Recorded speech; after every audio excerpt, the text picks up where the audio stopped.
ഇനിയും നമ്മൾ അറിയുവാനായി ശ്രമിക്കുന്നത് പൂരാട നക്ഷത്ര ജാതരെ പറ്റിയാണ്. 2026 അവർക്ക് അനുകൂലമാണ്.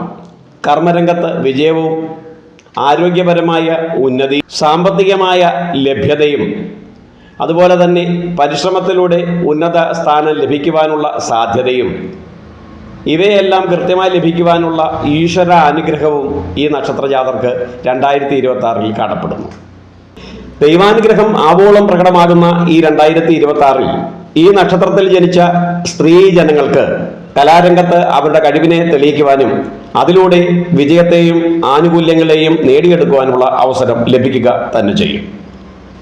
പരിശ്രമത്തിലൂടെ സ്വവരുമാനത്തിനുപരി ഇതര വരുമാന മാർഗങ്ങളെ ആശ്രയിക്കുകയും അതിലൂടെ വരുമാന മേഖലയെ പുഷ്ടിപ്പെടുത്തുവാനും സമ്പത്തിനെയും സമൃദ്ധിയെയും നേടുവാനുമുള്ള അവസരം ഈ നക്ഷത്രജാതർക്കായി കാത്തിരിക്കുന്നു എന്ന് കരുതുക തന്നെ വേണം. വിദേശ സ്ഥലത്ത് നിന്ന് സ്വദേശത്തിലേക്ക് ജോലിയിൽ മാറ്റം ലഭിക്കുവാനും ബിസിനസ്സിൽ ഉയർച്ച നേടുവാനുമുള്ള അവസരം കാണപ്പെടുന്നുണ്ട്. വസ്ത്ര വ്യാപാര രംഗത്ത് പ്രവർത്തിക്കുന്നവർക്ക് ഉന്നതി കാണപ്പെടുമ്പോൾ തന്നെ കൂട്ടുകച്ചവടത്തിൽ പങ്കെടുക്കുന്നവർക്ക് നഷ്ടങ്ങൾ സംഭവിക്കാനുള്ള സാധ്യതയും കാണപ്പെടുന്നുണ്ട്. ഡിസംബർ മാസത്തോടുകൂടി പരീക്ഷയെ നേരിടാൻ പോകുന്ന വിദ്യാർത്ഥികൾ നല്ല രീതിയിൽ തന്നെ ശ്രദ്ധിക്കണം. സരസ്വതി ഭജനവും ദേവീ ഭജനവും നടത്തേണ്ടത് അത്യന്താപേക്ഷിതമാണ്.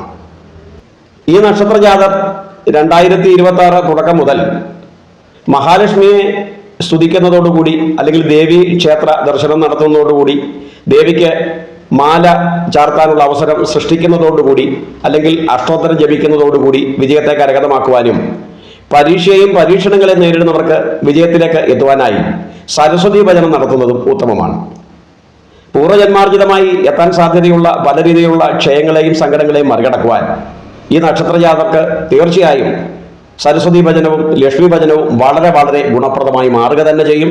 ഒരല്പസമയം ഒരു ദിനം 10 മിനിറ്റ് വെച്ചെങ്കിലും അതിനായി മാറ്റിവെച്ചാൽ കൂടുതൽ മികവോടുകൂടി 26 പൂർത്തീകരിക്കുവാനും പൂർണ്ണതയിലേക്ക് എത്തിക്കുവാനും കഴിയുക തന്നെ ചെയ്യും.